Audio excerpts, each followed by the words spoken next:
일단 쪽지 시험은 이따 볼 거고요. 쪽지 시험 볼 거 먼저 간단하게 한번 확인을 좀 하도록 하겠습니다. 그래서 보시면은요. 어, 오늘 볼 게 질적 특성이 있었죠. 그래서 믿어야 된다, 신뢰성, 맞게 써라, 목적, 적합성. 그래서 신뢰성에 세 가지 있죠. 표현의 충실성, 검증 가능성, 중립성. 그 다음에 목적은 예측가치, 피드백가치, 적시성 있죠. 그 다음에 이 T자는 좀 있다구나. 일단 요거 먼저 재무제표 있었죠? 총 몇 가지 있었어요? 5가지. 그래서 재무상태표, 손익계산서, 현금흐름표, 자본변동표, 그 다음 주석이 있었죠. 그 다음에 재무상태표 정의 뭐였어요? 일정 시점에 기업의 재무상태, 그래서 자산, 부채, 자본. 손익계산서는 일정 기간에 기업의 뭐요? 경영, 성과, 수익하고 비용이 있었죠.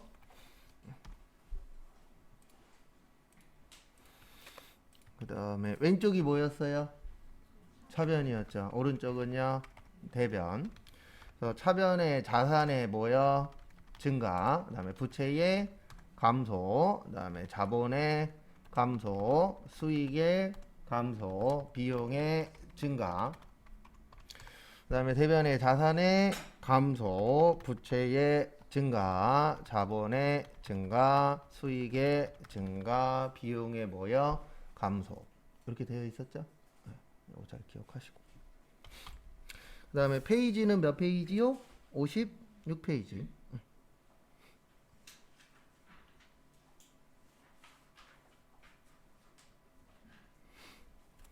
그 다음에 이제 우리나라는 3점표로 되어 있어요. 몇 점표요? 3점표. 그래서 점표가 몇 가지로 되어 있냐면 3가지로 되어 있어요. 그래서 거기 56페이지 제일 밑에 보시면 3점표 제도라고 있습니다. 몇 점표 제도요? 3점표. 근데 이거는 실기할 때 요 점표 가지고 입력을 하는 거지 이게 뭐 시험 문제로 나온다 이건 아닙니다. 그래서 요건 나중에 실기할 때 좀 중요하세요. 그래서 3가지가 있어요. 돈 들어온다 그래서 무슨 점표요?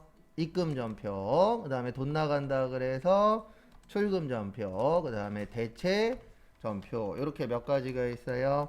3가지. 57페이지 위에 있죠? 입금, 출금, 대체. 그래서 첫 번째로 입금 점표는 입금의 뜻이 뭐죠? 들어왔다. 뭐가 들어왔다?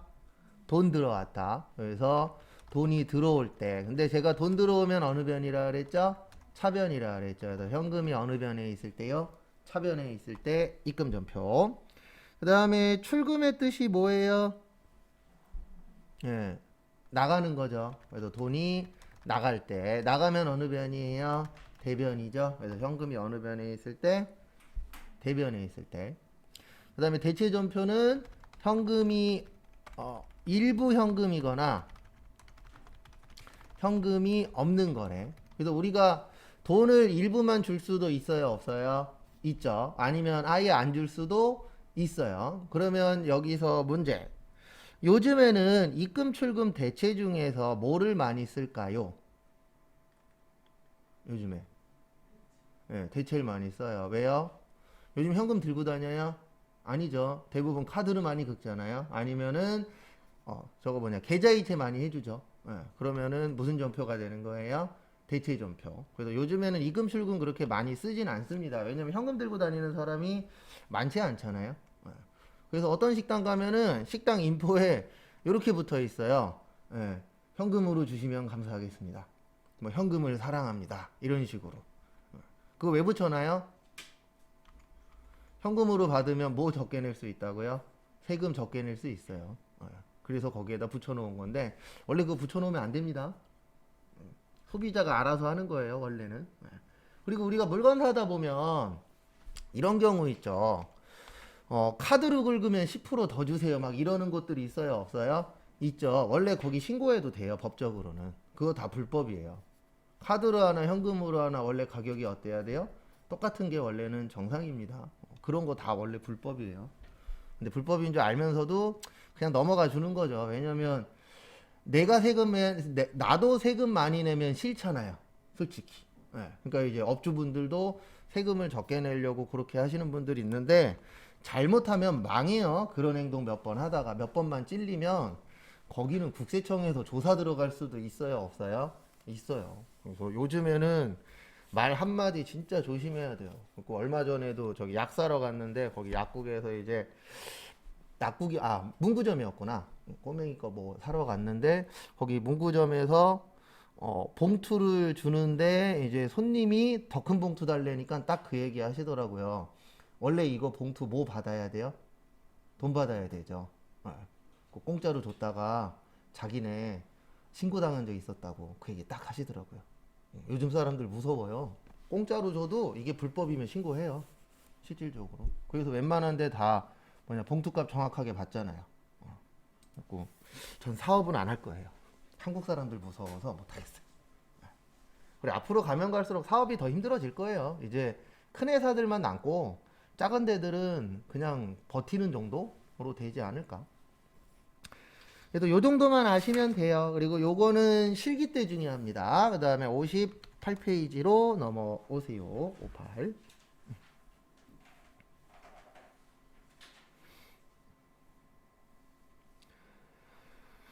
그 다음에 시산표. 무슨 표야? 시산표라고 있습니다. 시산표의 뜻은 뭐냐면 우리 왼쪽이 차변이라 그랬죠. 그 다음에 오른쪽이 뭐라 그랬어요? 대변이라 그랬죠. 요걸 보여주는 표예요. 그래서 요걸 무슨 표라 그래요? 시산표. 그래서 계산을 보여주는 표라고 보시면 됩니다. 근데 여기에서는 뭐 솔직히 크게 중요한 건 없고요. 이거는 이제 회사 가셔서 연관이 좀 있는 건데요. 거기 보시면 학계 시산표, 잔액 시산표, 학계 잔액 시산표라고 58페이지 제일 밑에 있죠. 그래서 여기 세 가지 중에서 뭐 많이 쓸까요? 회사 가시면? 대답 안 하면 진도 안 나가요. 어차피 세 개 중에 하나잖아요. 학계 시산표, 잔액 시산표, 학계 잔액 시산표. 그 중에서 뭐 제일 많이 써요? 어떤 거요? 네, 학계 잔액 시산표 제일 많이 쓰겠죠. 왜냐면 학계 시산표는 학계만 나오잖아요. 잔액 시산표는요? 잔액만 나와요. 근데 학계 잔액 시산표는 학계도 나오고 모두 나와요. 잔액도 나옵니다. 그래서 제일 많이 쓰는 시산표가 무슨 시산표세요? 학계 잔액 시산표인데 회사 가시면 학계 잔액 시산표라고 안 해요. 왜냐면 너무 길잖아요. 이거 줄여서 뭐라 그래요? 줄임말. 뭐라 그러냐면 합잔이라 그래요. 뭐라 그래요? 합잔. 그래서 직장 상사분이 합장 가지고 와. 그러면 이거 뽑아다 주면 돼요. 괜히 또 손 번쩍 들고 합잔이 뭐예요? 이러지 마시고. 그러는 순간 찍히는 겁니다. 찍히는 게 뭐 별거 있어요? 못 알아듣고 일 못하면 찍히는 거지. 회사 직장 상사분이 부하 직원한테 원하는 건 하나밖에 없어요. 척척 알아듣고 알아서 잘하는 거. 맞죠? 근데 그게 가능하냐고요? 사람마다 다 틀린지. 그래서 시산표가 혹시 시험 문제 나오면 요게 기억나셔야 돼요. 차변하고 대변은 어때야 된다? 같아야 된다. 그래서 요걸 보여주는 표가 무슨 표예요? 시산표입니다. 그래서 만약에 시산표에서 에러 뜨면은 차변하고 대변이 틀리단 얘기예요. 그러면 차변하고 대변이 틀리면 잘했다, 잘못했다? 잘못했다가 되는 겁니다. 그건 참고하시고. 그 다음에 나머지는 필요 없고요. 뭐 작성이야 요즘 컴퓨터가 다 하니까. 68페이지.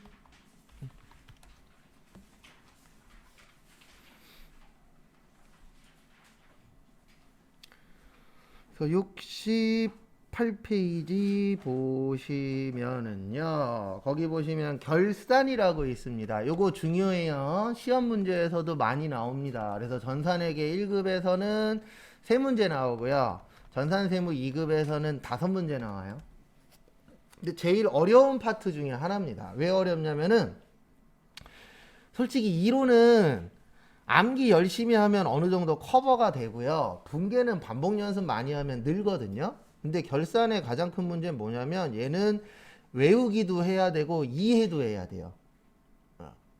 그리고 말장난으로도 나와요. 근데 우리나라 국어가 어려워요, 쉬워요? 어렵죠. 그러니까 문제니까 한글이니까 읽었는데 읽어놓고서 무슨 말인지 몰라. 아니면 무슨 말인지는 아는데 분계로 못 만들어. 딱 이 두 가지거든요. 그래서 좀 많이 어려워하는 파트 중에 하나입니다.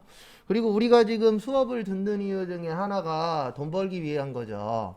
나중에 회사 가서 공부 말고요. 공부 말고 회사 가셔서 결산 배우시고 나 혼자 결산할 수 있을 정도의 능력이 되시면 월급은 좀 올라갑니다. 그래서 제가 어저께도 얘기 많이 했잖아요. 저희 같은 생각으로 지금 회계 공부하는 사람들이 많아요. 근데 이제 회계 파트로 들어가시면 두 가지로 나누어져요. 결산을 할 수 있는 사람과 결산을 못하는 사람. 근데 문제는 뭐냐면 결산을 할 수 있는 사람은 많아요, 적어요? 적어요. 그래서 결산을 할 수 있느냐 없느냐에 따라서 몸값이 나누어집니다. 돈 많이 벌고 싶죠. 돈 많이 벌고 싶으면 방법은 하나밖에 없어요. 많은 사람들이 할 수 있는 거 하면 안 돼요. 적은 사람들이 할 수 있는 걸 하시면 돈 많이 벌 수 있어요, 없어요? 있어요. 그래서 저는 그걸 예전에 서울에서 일할 때 한번 봤었는데, 제가 일했었던 데가 우리나라에서 그 스마트폰 앱 있죠. 앱 수업을 제일 먼저 한대요, 학원 중에서. 그 제일 먼저 해서 수업을 돌리고 있는데, 다른 학원에서도 앱 수업 한다고 수강생은 받았는데 강사가 없는 거예요. 왜냐면 그 당시에는, 지금은 엄청나게 많은데 그 당시에는 가르칠 수 있는 사람이 손에 꼽을 정도였거든요, 전국에서. 그래서 한 분이 스카우트 되셔 가셨는데, 정확하게 얼마인지 모르겠는데 들리는 소문에 의하면은 1시간에 15만원에서 20만원 받기로 하고 스카우트 돼서 갔어요, 다른 학원으로. 그러면 1시간에 15만원만 잡아도 하루에 평균 8시간 일하잖아요. 그러면 하루에 120만원이에요, 하루에. 그 다음에 저희가 한 달에 20일이래요. 그럼 120만원 곱하기 20 하면 얼마예요? 2,400 버는 거예요, 한 달에. 근데 그게 가능했었던 이유가 뭐냐면, 아직 할 수 있는 사람이 어때요? 적어. 지금은 그만큼 안 줘요. 왜냐면 지금은 선생님들이 많아요. 지금 어느 정도 이제 안정화도 되어 있고. 그래서 뭐든지 다 돈을 많이 벌려면 방법은 하나밖에 없어요. 남들이 많이 못하는 걸 잘하면은 돈을 많이 벌 수 있어요, 없어요? 있어요. 그래서 회계 파트에서는 이 결산할 수 있느냐 없느냐에 따라서 월 50에서 100만원 정도 차이가 나요, 똑같은 연차더라도. 그래서 잡코리아나 워크넷이나 이런 데 들어가셔서 그 격리 직원 찾다 보면은 경력직 중에 월급이 다른 것보다 좀 더 센 곳들이 있어요. 그거 눌러보시면은 조건이 여러 가지가 있어요. 근데 그 중에 조건 중에 하나가 꼭 요게 들어가요, 결산 가능자. 그 다음에 또 뭐가 들어가냐면은 동종업종도 들어가요. 왜 들어가냐면 업종별로 좀 틀리거든요, 하는 방식 자체가. 그래서 결산을 할 수 있으면은 내 월급이 올라갑니다. 근데 잘 안 가르쳐 줘요. 그래서 제가 어저께 좀 어리신 분들은 세무사 사무실 가는 것도 괜찮다라고 이야기한 게, 세무사 사무실 가면 결산 무조건 해야 되거든요. 그래서 결산을 할 수 있느냐 없느냐에 따라서 몸값에 좀 차이는 납니다. 왜냐면 할 수 있는 사람보다 할 수 없는 사람들이 훨씬 더 많아요. 그러니까 할 줄 아는 사람은 그만둔다 그러면 그 다음 사람을 찾기가 힘들어요. 그러니까 몸값이 대부분 높은 직업들은 이렇게 보시면 돼요. 이 사람이 그만두면 그 다음 사람 찾기가 힘들어. 그러면 월급이 높을 수밖에 없겠죠. 근데 이 사람 그만둬도 그 다음 사람 찾기가 쉬워. 그러면 월급이 어때요? 적어요. 그래서 격리직 월급이 적은 거예요. 제 장담하는데 지금 아마 중소기업도 격리 직원 뽑는다 그러면 못해도 이력서가 300개 이상은 올걸요? 제가 15년 전에 150만 원 준다 그랬는데 이력서가 120장이 들어왔었거든요. 근데 희한했었던 게, 그 회사는 뭐 망하긴 했는데 제가 나가는데 저보고 뽑으래요. 그러니까 면접은 사장님이 보는데 이력서는 저보고 구별하래요. 그래갖고 이력서 하나하나씩 다 열었는데 그때 좀 쇼킹한 것도 봤죠. 왜 이력서에다가 남자친구랑 뽀뽀한 걸 보내요? 제정신이 아니에요. 그런 건 열자마자 바로 뭐예요? 꺼버립니다. 그리고 스마트폰으로 셀카 찍어서 보내는 거, 이런 것도 다 X예요. 왜냐면 이쪽 격리 파트는 보조하는 파트이기 때문에 튀는 걸 그렇게 좋아하지 않아요. 근데 어쨌든 그 얘기만 들었었거든요. 뭐 이력서에다가 뭐 이상한 사진 붙여서 보내는 사람 있다 이런 얘기는 들어봤었는데 제 눈으로 직접 봤죠. 남자친구랑 뽀뽀하고 뭐 이러고 찍은 사진 V자를 왜 하냐고요? 이력서에다가. 뭐 이력서에다가 꼭 반명한 판이나 그런 거 사진 찍어서 이쁘게 찍어서 올리셔야 돼요. 이상하게 올리면 열자마자 그냥 X예요. 거기 이름도 안 봐요. 제일 먼저 보이는 게 사진이잖아요. 근데 앞으로 우리나라도 바뀌긴 할 겁니다. 사진이나 나이 이런 거 이제 어떻게 될 거예요? 없어질 거예요. 조금씩 하고는 있는데 아직 멀었어요. 학벌이나 이런 것들도 다 지우는 시기가 언젠가는 오겠죠. 근데 우리 시기는 아니라는 거. 다음 세대나 다다음 세대인데 어쨌든 뭐 조금씩 좋아지고 있으니까요. 그래서 결론은 쉽다 어렵다 어려워요. 그래서 요거 나중에 하루 정도 투자해서 따로 연습을 할 겁니다. 근데 따로 연습을 한다는 얘기는 시험에도 잘 나오고 중요하다는 얘기예요. 그래서 결산 나오면 요걸 기억하셔야 돼요. 12월 며칠이요? 31일. 그래서 결산이 어려운 이유가 뭐냐면 12월 31일이 결산하는 날이거든요. 그러면 내일은 몇 월 며칠이에요? 1월 1일이에요. 맞죠? 네, 왜냐면 결산하는 날이 12월 31일이니까. 그래서 이 결산이 어려운 이유는 뭐냐면 결산하면서 정리를 해야 돼요. 왜냐면 내일부터 새로 시작이잖아요. 새로운 연도가. 네, 그러면 그 전년도 거를 아니면 이제 당해년도 거를 마무리하는 게 결산이거든요. 근데 우리 마무리하는 게 쉬워요, 어려워요? 어렵죠, 항상. 그래서 결산이 좀 난이도는 높습니다. 근데 또 잘하시는 분들은 되게 잘하시더라고요. 좀 이 결산의 단점이 편차가 심해요. 3개 다 맞는 분도 있지만 하나도 못 맞히는 분들도 많거든요, 생각보다. 그 다음에 그 안에 있는 내용들은 나중에 저희가 다 할 거니까 넘어갈게요. 그리고 이제부터가 진짜 수업입니다. 82페이지.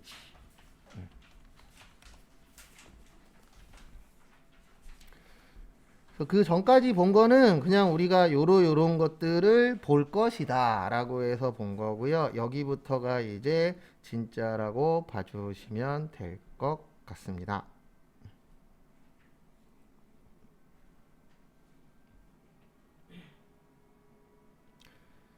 그래서 보시면은요, 거래의 기장. 그래서 제일 먼저 볼 게 자산이에요. 뭐 먼저 볼 거라고요? 자산. 자산은 어저께 두 가지로 나누어진다 그랬죠. 유동하고 비유동. 나누는 기준은 몇 년 기준이요? 1년 기준. 그 다음에 유동은 또 두 가지로 나누어져요. 당좌 자산하고 재고 자산. 요걸 나누는 기준은 판매 기준이에요. 무슨 기준이요? 판매 기준. 그러면 여기서 문제 찍는 겁니다. 여기 두 개 있죠? 당좌하고 뭐 있어요? 재고 있죠? 두 개 중에 뭐가 판매하고 관련이 있는 걸까요? 어차피 둘 중에 하나일 거 아니에요. 빨리 찍으세요. 당좌 아니면 뭐야? 재고. 그리고 계속 이렇게 비협조적으로 나오시면 그냥 저 혼자 쭉 나갈 거예요. 알아듣든 못 알아듣든. 빨리 찍으세요. 네. 재고 자산이 뭐와 관련이 있는 거예요? 판매와 관련이 있는 거예요. 그래서 회사 가시면 무슨 파악해요? 재고 파악하잖아요. 네. 그래서 재고 자산 자체가 판매하려고 갖고 있는 자산이에요. 그래서 회사에서 재고 파악하면은 대부분 판매와 관련 있는 거 몇 개 남았냐 그런 것들이 이제 확인하잖아요. 그래서 재고 자산 나오면 무슨 목적이에요? 판매 목적이라고 기억을 해주셔야 됩니다. 그 다음에 비유동 자산에는 4가지가 있어요. 요건 쪽지 시험은 안 봅니다. 왜냐하면 프로그램에 다 있어요. 그래서 투자자산, 유형자산, 무형자산, 기타, 비유동 자산. 그 다음에 거기 보시면은요, 제일 처음에 나오는 게요, 여기 현금 및 현금성 자산이에요. 뭐라고요? 현금 및 현금성 자산.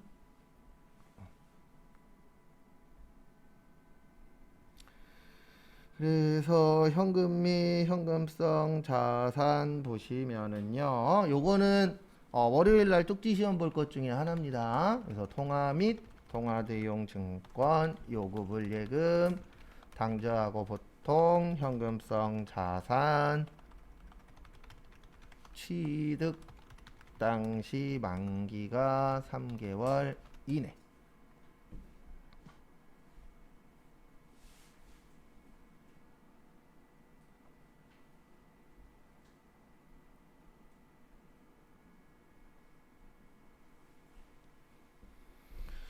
그래서 보시면은요,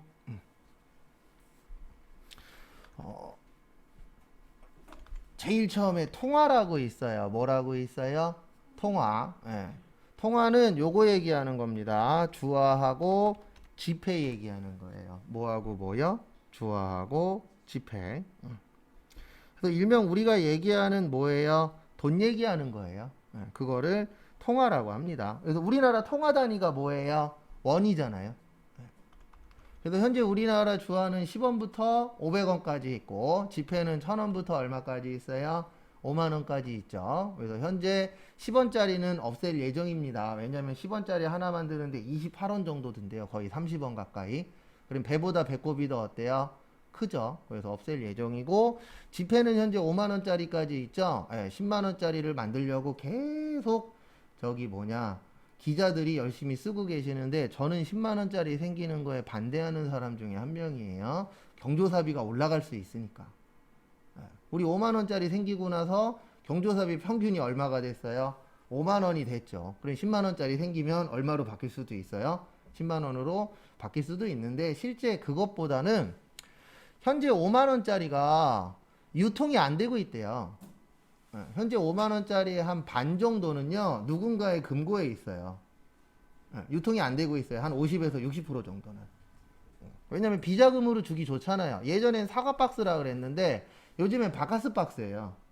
예전에 사과박스에다 돈을 쌓아서 주면 한 1억 정도? 그랬는데, 지금은 바카스 박스에다가 열심히 차곡차곡 넣으면 거의 그 금액에 가까워진다라고 나오더라고요. 저번에 보니까. 예전에 한번. 그러면 10만원짜리 나오면 비자금 조성하기가 훨씬 더 어때요? 좋겠죠. 얇아지니까. 근데 저는 그것보다는 제 경조사비가 올라갈 수 있어서 전 반대하는 사람 중에 한 명입니다. 네, 뭐 그런 거는 빼고. 그 다음에 통화대용증권. 통화대용증권의 뜻이 뭐예요? 통화대용증권의 뜻이 뭐냐면 통화가 돈이에요. 돈 대신 쓸 수 있는 종이를 뭐라 그래요? 통화대용증권이라고 합니다. 그래서 거기 밑에 박스에 있어요. 교재에 보시면. 그래서 통화대용증권이 거기 옆에 박스에 있는데요. 일단 대표적으로 타인 발행 수표. 우리 수표 받으면 뭐처럼 써요? 돈처럼 쓰죠. 맞죠? 그래서 10만원짜리 주면 감사합니다 하고 받잖아요. 돈이니까. 그래서 수표는 뭐하고 똑같다라고 보시면 돼요. 현금하고 똑같다. 그 다음에 자기압수표. 자기압수표는 누가 발행하죠? 은행장이 발행하죠. 그래서 은행에서 발행하는데 이것도 수표니까 현금처럼 써요? 안 써요? 쓰죠. 그 다음에 가계수표. 가계수표는 지금 말만 있고 없어졌어요. 왜냐면 가계수표가 요분들이 쓰는 수표거든요. 개인이 쓰는 수표를 무슨 수표라 그래요? 가계수표라고 해요. 근데 지금은 용어만 있고 발행을 잘 안 해줍니다. 이게 왜 그러냐면 과거에 그 IMF라는 분이 한번 우리나라에 오셨었죠. 지금 또 IMF에서 우리나라한테 계속 신호 주고 있어요. 너네 위험하다. 그 신호 주는 이유가 크게 세 가지예요. 하나는 최근에 집 산다고 주식한다고 대출 어마무시하게 받았죠. 이제 그게 첫 번째고, 두 번째는 뭐 이거는 다들 예상하고 있었던 건데 우리나라가 초고령화 사회죠. 어르신들이 늘어나고 있잖아요. 그 다음에 애들 비율은 뭐 하고 있어요? 줄고 있죠. 그래서 계속 최근에 한 일주일 동안 IMF 그 협회에서 우리나라한테 너네 위험하다라고 계속 신호를 주고 있어요. 근데 이거 잘못하면은 또 IMF까지는 아니더라도 그때하고 비슷한 상황이 올 수 있어요, 없어요? 있습니다. 그러면 박살나요, 누군가는. 그래서 IMF 때 어떤 경우가 있었냐면은 과거에 이자율이 20%였어요. 이자율이 20%면 어마무시한 거죠. 그래서 저 아시는 분 중에 한 분은 통장에 5억 넣어놓고 일 안 했어요. 왜냐면 5억에 20%면 얼마예요? 1억이에요. 이자로만. 지금은 이자율이 너무 낮죠. 지금 2%도 안 되니까. 그런 시절이 있었는데 그때는 개인들이 부자였어요. 근데 문제는 뭐냐면 IMF 터지고 나서 엉망진창이 됐죠, 나라가. 그러면서 이제 어떤 문제가 생겼었냐면은 개인들이 통장에 돈이 없는데 수표를 막 써버리는 거예요. 그 전에 가입했었던 사람들이. 그래서 만약에 술값으로 100만 원을 수표로 받았어. 그리고 그 다음날 은행 가서 돈 주세요 그랬더니 뭐라 그래요? 돈 없어요. 이런 부분들이 발생한 거죠. 그래서 그 당시에 개인 부도, 개인 파산 이런 것들이 엄청나게 많이 났대요, 실제. 그래서 이제는 가계수표를 발행해주면 안 되겠다. 왜냐면 사람들이 장난치잖아요. 이런 거 갖고도. 그래서 지금은 가계수표는 용어만 있습니다. 저희 시험에도 안 나온 지 10년 넘었어요. 그 다음에 요거는 지금도 씁니다. 여행자 수표. 요거는 이제 뭐 갈 때 쓰는 거예요? 여행 가실 때. 그래서 우리나라가 이제 현금을 좀 많이 갖고 다니잖아요. 그래서 현금 대신 이제 수표로 갖고 갈 수도 있어요, 없어요? 있어요. 근데 가장 안전한 거는 카드 쓰는 게 가장 안전해요. 그 다음에 송금수표. 송금수표도 용어만 있고 시험엔 안 나와요. 이거 간단하게 설명드리면 이런 겁니다. 지금이야 송금하기 쉽죠. 근데 과거에는 송금하기가 불편했어요. 그래서 어떻게 했냐면은 돈을 은행에다가 입금을 해요. 그리고 송금수표를 받아요. 그럼 이거를 우체국 가갖고 우편으로 상대방한테 보내요. 그러면 상대방은 그 우표를 받아서 그 안에 있는 수표를 가지고 은행에 가서 뭐 하는 거예요? 교환하는 거예요. 지금 이렇게 했다간 욕먹죠. 지금은 다이렉트로 바로바로 할 수 있으니까. 그래서 과거 거라 송금수표도 안 나옵니다. 그 다음에 우편한 증서. 이건 뭐냐면 말 그대로 우편으로 오는 거예요, 종이가. 그래서 이 종이 들고 은행이나 아니면 뭐 농협이나 이런 데 가면은 돈하고 뭐 해주겠다? 바꿔주겠다. 요런 것들을 우편 환 증서. 그 다음에 국고송금 통지서. 요건 국가가 보내주는 거예요. 국가가 이러이러한 돈을 갖고 있으니까 요 통지서 가지고 은행 가셔서 뭐 하라고요? 교환하세요. 라고 하는 것들도 있습니다. 그 다음에 공사채 이자표. 그 대체저금 환급증서는 거의 안 나와요. 공사채 이자표가 뭐냐면은요, 우리 국가한테 돈 빌리는 걸 국채라 그래요. 뭐라 그래요? 국채. 돈 빌려주는 거. 그 다음에 지방자치단체는 지방채라고 합니다. 한때 지방채 1등이 어디였어요? 인천이었어요. 근데 지금 지방채 1등 인천 아닙니다. 어디예요? 평창이에요. 왜냐면 평창에서 얼마 전에 뭐 하셨었죠? 올림픽 하셨었죠? 동계올림픽. 동계올림픽 하면서 쓰신 돈이 조 단위가 넘으실 거예요. 그래서 지금은 제가 알기로 인천이 1등은 아니에요. 그리고 꽤 많이 갚았어요, 예전보다는.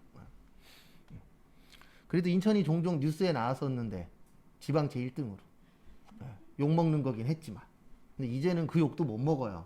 다른 걸로 욕먹지. 근데 어쨌든 이게 돈 빌려주는 거예요, 공공기관이나 회사한테. 그러면 우리가 돈 빌려주면 뭐 받아야 돼요? 이자 받아야 되죠. 그래서 요 이자표를 들고 가시면 뭐하고 바꿔줘요? 돈하고 바꿔줍니다. 그 다음에 배당금 통지서. 이거는 뭐냐면은요, 말뜻 그대로 배당금 받는 거예요. 그래서 배당금 통지서는 말뜻 그대로 배당금을 이제 받아가란 얘기인데, 요건 주식 관련된 겁니다. 우리가 주식을 하시는 분들은 주식하는 이유가 딱 두 가지예요. 하나는 싸게 사서 비싸게 파는 거, 일명 시세 차익이라고 합니다. 그걸 노리는 거고, 또 하나는 요거 받는 거예요. 뭐 받는 거예요? 배당금. 그래서 올해 연초에 삼성전자 주식이 올라갔어요. 근데 올라갈 수밖에 없었어요. 왜냐면 상속세를 내야 되는데, 현재 이재용 부회장이 돈이 없어요. 그 상속세를 낼 만큼의 돈이. 그래서 삼성에서 뭐를 많이 할 것이다? 배당을 많이 할 것이다 라는 소문이 돌았어요. 그래서 삼성전자 주식이 많이 올랐습니다. 그리고 실제 평소보다 배당도 많이 줬어요. 그러면 요거를 가지고 은행 가면 뭐하고 바꿔줘요? 돈하고 바꿔줍니다. 그래서 이런 것들을 무슨 증권이라 그래요? 통화 대용증권. 얘네 다 돈은 아니에요. 돈은 아닌 종인데 우리가 이거를 뭐처럼 쓸 수 있어요? 돈처럼 쓸 수 있죠. 그래서 이걸 무슨 증권이라 그래요? 통화 대용 증권이라고 표현을 합니다. 그 다음에 여기 보시면 요구불 예금이라고 있어요. 무슨 예금이요? 요구불 예금. 요구불 예금의 뜻이 뭐냐면 이건 가끔씩 뉴스 보다 보면은 나오긴 해요. 뉴스에서도.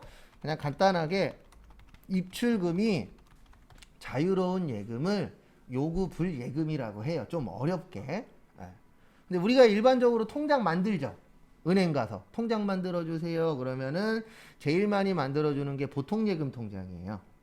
그러면 그거는 입금도 편하죠. 출금도 어때요? 편해요. 이런 통장을 뭐라 그래요? 요구불 예금이라고 표현을 합니다. 그래서 우리가 외울 때는 당좌예금하고 무슨 예금이요? 보통예금. 이 두 가지가 많이 나옵니다. 시험에서는.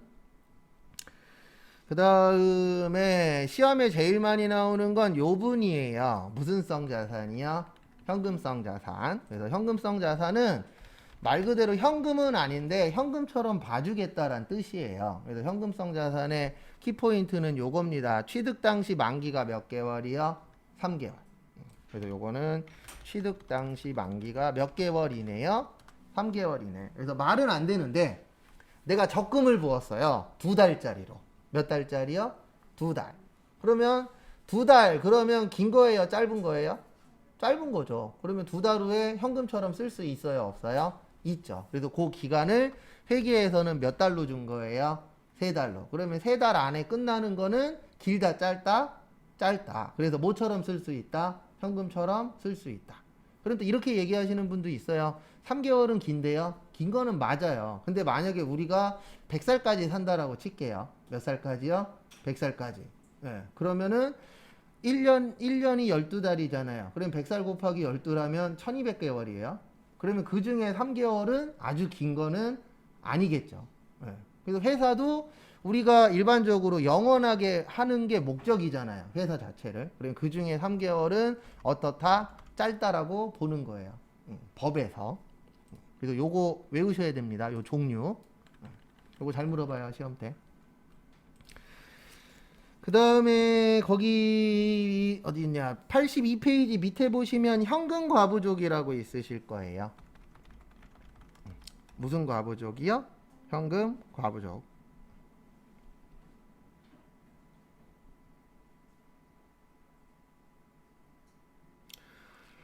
그래서 현금 과부족 보시면은요. 현금 과부족 보시면 현금 과부족의 뜻은 현금이 과하다. 과의 뜻이 뭐죠? 많다. 네, 뭐하다? 많다. 그 다음에 현금이 뭐하다? 부족하다. 이렇게 되어 있는 거예요. 그래서 현금이 많거나 뭐 할 때요? 부족할 때. 이때 쓰는 게 현금 과부족입니다. 얘를 뭐라 그러냐면 일시적 가계정이라 그래요. 무슨 계정이라 그래요? 일시적 가계정. 그래서 우리 가계정의 뜻이 뭐죠? 진짜 가짜? 가짜. 일시는요? 길어요? 짧아요?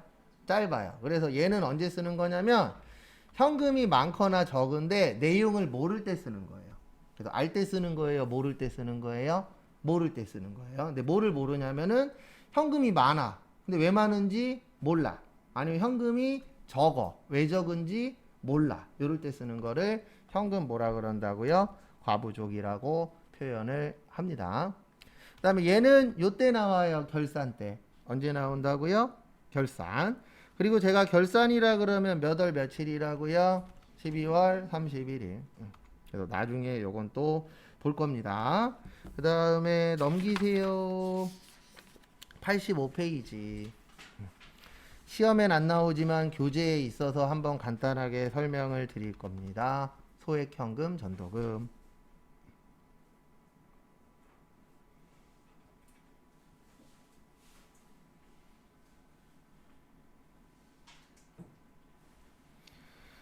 그래서 소액현금 뭐요? 전도금이라고 이제 표현을 하는데요. 앞에 보시면은요.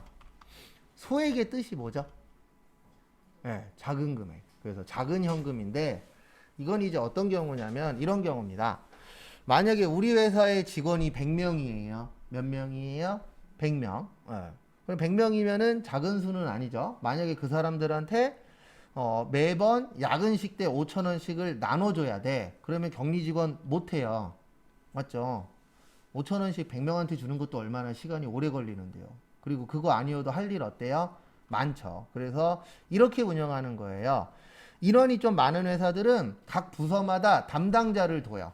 네, 그래서 그 담당자한테 그 격리 파트에서 일정 금액을 줍니다. 네, 50이면 50, 100이면 100 주고 이 금액 갖고 한 달 동안 야근식 때라던가 회식비로 쓰세요. 네, 그리고 정해진 날짜에 뭐 갖고 오세요? 영수증 갖고 오세요. 이런 식으로 운영하는 곳들이 있어요? 없어요? 있죠. 그런 돈들을 뭐라 그래요? 소액현금. 또 다른 말로 전도금이라고 합니다. 이거 작은 회사에서는 안 하고 어느 정도 좀 규모가 있는 회사에서는 해요. 왜냐면 직원이 4명이야. 그럼 격리 직원이 다 커버할 수 있잖아요. 예. 근데 직원이 좀 많아. 그래서 격리 직원이 다 커버가 안 되면은 각 부서 담당자를 정해서 일정 금액을 줘요. 그러면 그 일정 금액 가지고 먹는데 아니면 쓰는 먹고 사용하는데 돈 쓰잖아요. 그래 그거를 쓰고 한 달에 한 번씩 뭐 하는 거예요? 영수증 처리하는 거. 그거를 소액현금 전도금이라고 하는데 저희 시험엔 안 나와요. 그 다음에 87페이지. 덜 중요한 거는 간단하게만 보고 넘어갈 겁니다. 당좌예금은 앞으로 지긋지긋하게 나올 겁니다. 무슨 예금이요? 당좌예금.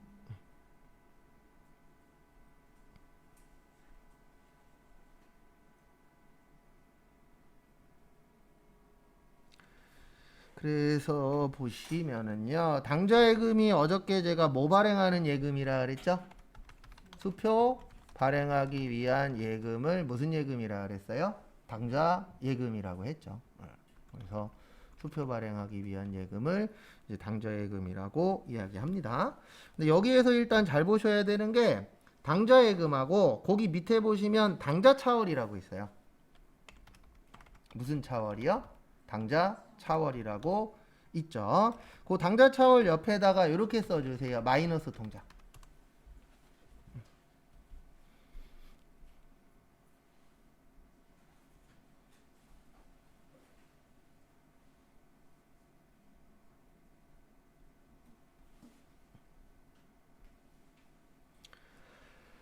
우리 통장은 크게 두 가지가 있어요. 하나는 일반 통장이 있고, 그 다음에 마이너스 통장이라고 있습니다. 그래서 원래 통장에 마이너스 찍히면 안 돼요. 원래는 0이 되면 끝인 겁니다. 근데 마이너스 통장은 0이 돼도 그 안에서 돈 뺐을 수가 있죠. 예, 그거를 마이너스 통장이라고 하는데, 당좌예금에서는 그 마이너스 통장을 당좌차월이라 그래요. 뭐라 그래요? 당좌차월. 그래서 당좌차월 그러면은 통장에 있는 것보다 돈을 더 썼다는 뜻이에요. 네. 근데 이제 이런 걸 인정을 해주는 이유가 뭐냐면 우리 일반적으로 사업하시는 분들이 가장 힘들어하는 것 중에 하나가 돈이잖아요. 자금. 그래서 만약에 통장에 있는 자금보다 돈을 더 쓰고 싶어. 그러면 은행하고 거래를 합니다. 계약을 해요. 무슨 계약을 하냐면은 마이너스 통장 개설을 하잖아요. 그러면 내 통장에 돈이 없어도 돈을 더 뺐을 수 있어요? 없어요? 있죠. 네, 그거를 당좌예금에서는 마이너스 통장이라고 안 하고 뭐라고 표현해요? 당좌차월이라고 합니다. 근데 당좌차월은 그렇게 많이 나오는 편은 아니에요. 지금까지 한 두세 번 정도? 여러분들 시험이 97회인가 그럴 거예요. 96회인가 97회. 그러면 거기에서 두세 번이면 많이 나온 건 아니죠. 네. 근데 이런 거 나오면 맞을 확률이 높아요? 낮아요? 낮아요. 왜냐면 기억날 확률도 어떠니까요? 적으니까. 그래서 그렇게 자주 내는 문제는 아닙니다. 그 다음에 89페이지.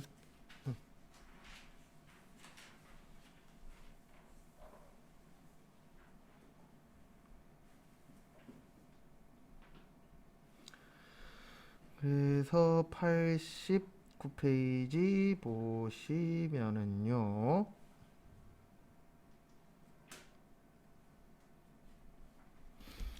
보시면 유가증권이라고 있어요. 무슨 증권이요?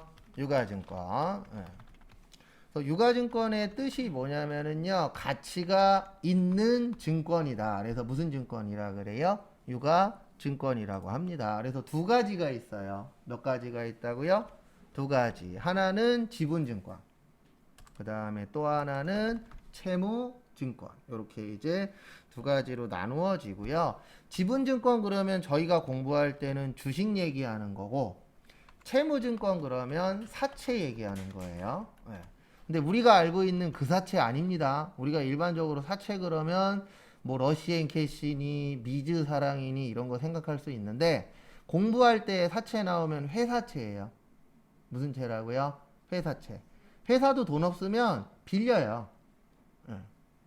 개인이나 투자자들한테 돈을 빌립니다. 그걸 뭐라 그래요? 사채라고 표현을 합니다. 근데 여기서 말하는 사채는 회사채 얘기하는 거예요.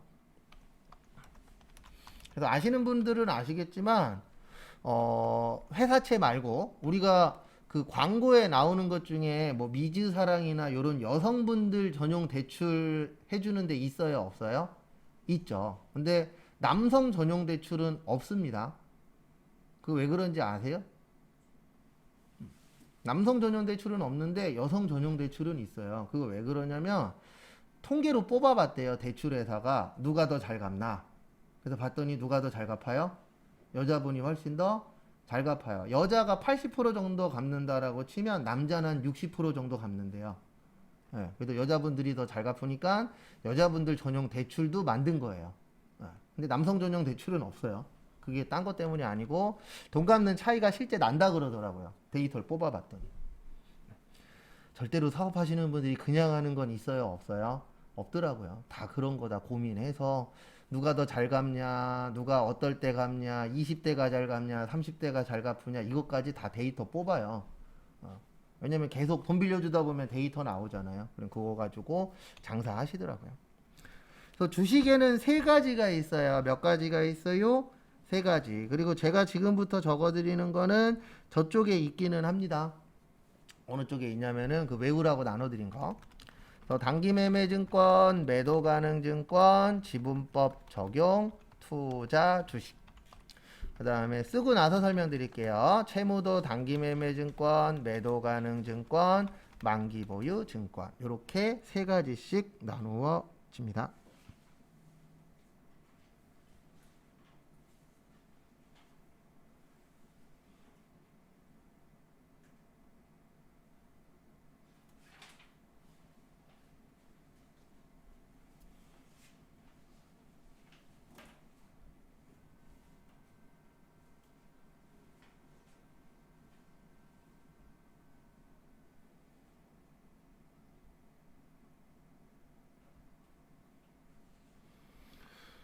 그 다음에 하나씩 설명드리도록 하겠습니다. 단기의 뜻이 뭐예요? 네, 짧다. 여기서 말하는 짧다는 몇 년 이내요? 1년 이내예요. 우리 회계는 대부분 1년 기준으로 합니다. 매매의 뜻은 뭐죠?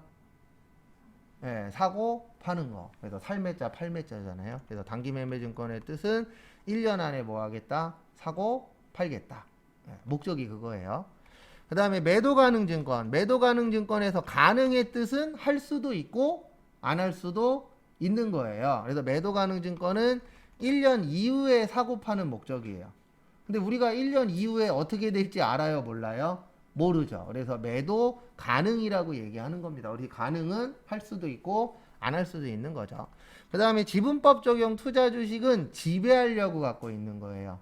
뭐 하려고요? 지배하려고. 그래서 우리가 일반적으로 취업하는 회사들은 대부분 주식회사잖아요. 그래서 뭘로 되어 있어요? 주식으로 되어 있어요. 근데 저도 몰랐는데 예전에 그 PD 수첩에 한번 이거 나오더라고요. 그 뭐냐 주식 사서 회사 망하게 하는 분들이 있어요? 없어요? 있어요. 이제 그 얘기가 한번 나오더라고요. 근데 제가 시장 가서 많이 본 업체도 한 군데 있더라고요. 송악식품이라고 혹시 아세요? 아시는 분들이 있을 거예요. 떡국이나 뭐 그런 거 만드는 회사 있죠. 거기도 그 뭐냐 회사 사냥꾼들이 거기 회사 주식을 왕창 사갖고 장난을 한번 쳤대요. 그리고 회사가 없어질 뻔했다고. 근데 그게 왜 그러냐면은 우리가 일반적으로 주식회사라 그러잖아요. 주식회사의 대장은 누구예요? 주식 많이 갖고 있는 사람이에요. 그래서 주식 많이 갖고 있으면 그 회사를 지배할 수가 있습니다. 그래서 이 지분법 적용 투자 주식의 뜻은 무슨 목적이라고요? 지배 목적이에요. 그래서 내가 이 회사를 갖겠다. 그래서 대부분 회사 가시면 중소기업에서 주식 제일 많이 갖고 계신 분이 누구예요? 네, 대표이사잖아요. 대부분 사장님이 제일 많이 갖고 있고, 그 다음에 뭐 사장님 와이프분, 사장님 자녀분, 사장님 친척, 사장님 친구 이런 식으로 많이 갖고 있어요. 자기들끼리. 근데 왜 그러냐면은 주식이 외부로 유출돼서 이게 일정 퍼센트 이상 넘어가 버리면 내가 이 회사를 뺏길 수도 있어요. 예, 그래서 요 지분법 적용 투자 주식은 내가 무슨 목적으로 갖고 있는 거예요? 지배 목적으로. 그 다음에 여기는 똑같아요. 단기 매매는 1년 이내, 매도 가능은 1년 이후. 만기의 뜻이 뭐죠? 만기. 끝나는 날짜죠. 그래서 이 만기 보유증권의 뜻은 언제까지 갖고 있겠다? 끝나는 날까지 가지고 있겠다. 그걸 무슨 증권이라 그래요? 만기 보유 증권. 근데 시험은 종류 잘 물어봅니다. 그래서 요것도 종류 외워야 돼요. 추후에. 그 다음에 잠깐 쉬었다가 10시 30분에 거기 89페이지 나머지 거 보도록 하겠습니다.